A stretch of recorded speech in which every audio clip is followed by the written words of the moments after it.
au moment où le monde entier s'apprête à célébrer la fête la plus populaire au monde. Je veux parler de Noël, avec les préparatifs qui vont bon train, les décorations dans les maisons, les emballages de cadeaux pour les enfants, la famille, les amis, les lumières dans les rues et sur les places publiques, et toutes ces préparations en vue des festivités qui marquent la naissance de Jésus-Christ sur cette terre. Aujourd'hui donc, nous voulons revenir sur la signification et la portée de cet événement historique qui a eu lieu un peu plus de 2000 ans et qui continue aujourd'hui non seulement d'influencer, mais de marquer toute culture et toute civilisation sur notre planète. En effet, il y a plus de 6000 ans que le Sauveur de l'humanité a été annoncé par les prophètes juifs de l'Ancien Testament, que un Sauveur allait naître sur cette terre, et ça a eu lieu il y a près de 2000 ans.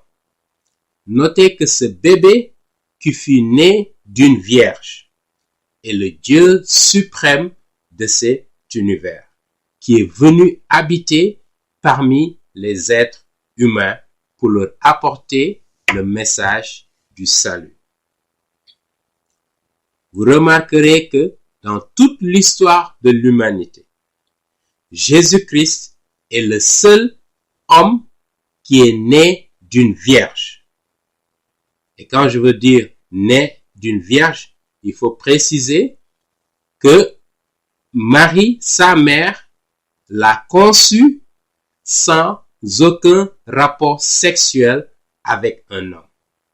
En effet, dans le livre d'Ésaïe au chapitre 7, verset 14, que nous lisons dans la version King James en français, la Bible nous dit: « C'est pourquoi le Seigneur lui-même vous donnera un signe », s'adressant au roi Ahaz, à qui il a donné ce signe 700 ans avant l'arrivée de Jésus-Christ.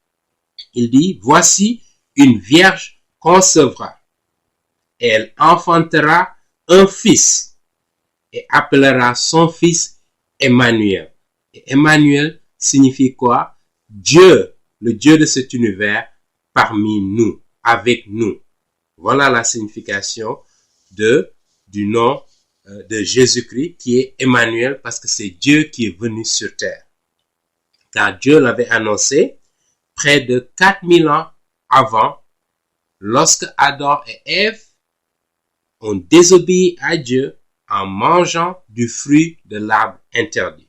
Dans Genèse chapitre 3, verset 15, dans la version King James en français, on nous dit: Dieu dit: « Et je mettrai inimité entre toi », s'adressant au serpent, qui incarnait Satan, si vous voulez, entre toi et la femme, et entre ta semence et sa semence. Cette semence doit meurtrir ta tête, et toi, tu dois lui meurtrir son talon. Et donc, Dieu annonçait l'arrivée de son fils pour racheter toute la race humaine. Du fait de l'amour qu'il a pour la race humaine, Dieu a trouvé une solution au problème du péché et du mal introduit dans cet univers à la fois par Satan et par la désobéissance de Adam et Ève, en envoyant son propre fils qui a joui de toute éternité d'une relation avec Dieu le Père et avec Dieu l'Esprit Saint. D'accord? Pour devenir un homme, donc il l'a envoyé sur cette terre pour devenir un homme et mourir pour les péchés de l'humanité entière.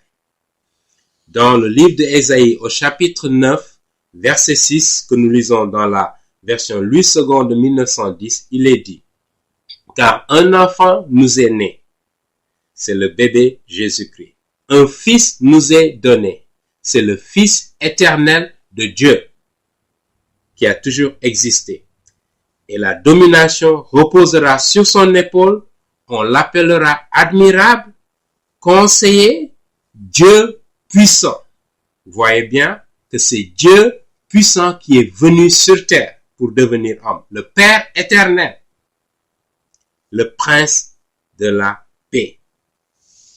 Voilà ce que Dieu avait annoncé. D'accord? Cet enfant qui est né à Bethléem, il y a près de 2000 ans, selon la prophétie annoncée par le prophète Michée, 700 ans avant la naissance de Jésus-Christ. Il nous donne le lieu de sa naissance. Précisément à 7 km au sud-ouest de Jérusalem. C'est-à-dire le Sauveur qui délivrera la race humaine de la peine de mort qui frappe chaque être humain. Parce que nous avons transgressé, nous tous, comme êtres humains, sans exception, les lois de Dieu. Et selon la justice de Dieu, nous méritons la mort et la séparation éternelle avec le Dieu créateur. Si vous allez dans le livre de la Genèse au chapitre 2, verset 17, dans la version de la Colombe, il est dit « Mais tu ne mangeras pas, Dieu qui s'adresse justement à Adam, pas de l'arbre de la connaissance du bien et du mal, car le jour où tu en mangeras, tu mourras. » D'accord?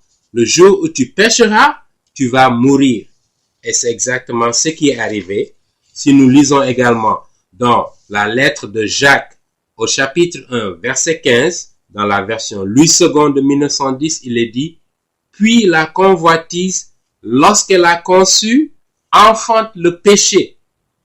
Et le péché, étant consommé, produit la mort. » Donc, engendre la mort. Le péché entraîne la mort. Et dans la lettre de Saint Paul aux Romains au chapitre 6, verset 23, il est dit dans la Colombe « Car le salaire du péché, c'est la mort. Mais le don gratuit de Dieu, c'est la vie éternelle en Jésus-Christ, notre Seigneur. » Donc, il est venu, il est né sur cette terre pour nous apporter un cadeau, le cadeau de Noël, qui est le cadeau de la vie éternelle, pour toute personne qui croit en Jésus-Christ. Mais Dieu, dans sa miséricorde, a trouvé donc un substitut en son propre Fils, parce qu'il nous aime tant, afin que quiconque croit en son Fils ait la vie éternelle. Dans le fameux passage de l'évangile de Saint Jean au chapitre 3, verset 16, il est dit « Car Dieu a tant aimé le monde qu'il a donné son Fils unique, Jésus-Christ, afin que quiconque croit en lui ne périsse point, ne soit jamais condamné, mais qu'il ait la vie éternelle. » Et au verset 36, il dit « Celui qui croit au Fils a la vie éternelle. Celui qui ne croit pas au Fils ne verra point la vie, mais la colère de Dieu demeure sur lui. » Amen. Donc, en résumé, Noël célèbre la naissance du Sauveur de l'humanité entière, Jésus-Christ, le Messie, qui, étant Dieu lui-même, est devenu homme, sans jamais cesser d'être Dieu, pour restaurer la relation entre Dieu et les êtres humains. Relation qui a été brisée par Adam et Ève, mais aussi par chacun et chacune d'entre nous sur cette planète. La mission de Jésus sur terre était donc de mourir en versant son sang sur la croix pour le pardon des péchés de chaque être humain, de l'humanité entière. Nous pouvons lire dans la première épître de Jean au chapitre 2, verset 2 dans la version de la Colombe. Il est lui-même victime expiatoire pour nos péchés.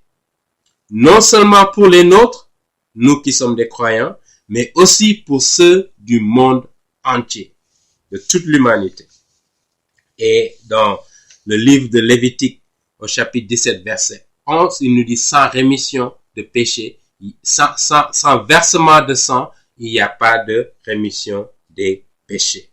Et la seule façon pour chaque être humain de renouer une relation avec le Créateur de cet univers, c'est de croire en Jésus-Christ, son Fils, qui est mort et ressuscité pour nous. Dans la première épître de Saint Paul aux Corinthiens, chapitre 15, verset 1 à 4 dans la version King James en français, il est dit, de plus, frères, je vous déclare l'évangile, donc la bonne nouvelle du salut, que je vous ai prêché, lequel vous avez aussi reçu et dans lequel vous tenez ferme, par lequel aussi vous êtes sauvés.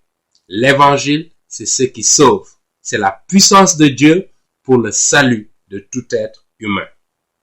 Que ce que j'avais aussi reçu, comment Christ est mort pour nos péchés. Selon les Écritures, ça a été annoncé dans l'Ancien Testament des centaines et des centaines d'années qu'il allait mourir. Et il est venu, il est mort. Ce que les évangiles et le Nouveau Testament attestent, confirment. Verset 4, il nous dit, et qu'il a été enterré et qu'il est ressuscité le troisième jour selon les Écritures. Voilà le message de Noël.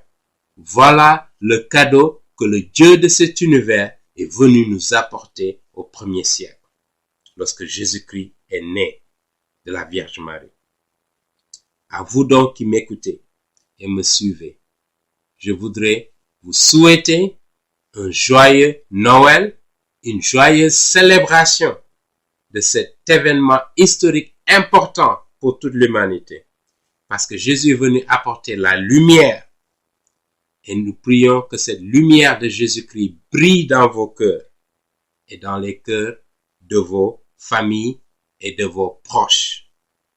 Célébrez dans la joie et l'allégresse cette bonne nouvelle du salut et que Dieu vous bénisse.